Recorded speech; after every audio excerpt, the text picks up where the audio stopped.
Ko'zlarimni o'qsam o'zgargan dunyo, kechagi yomg'irlar bo'lgandek ro'yo.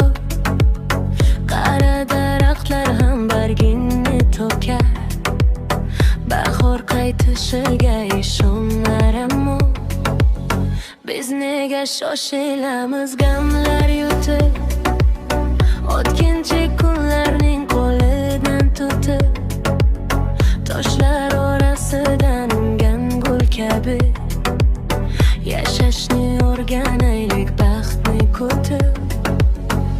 Bu dunyo o'tadi,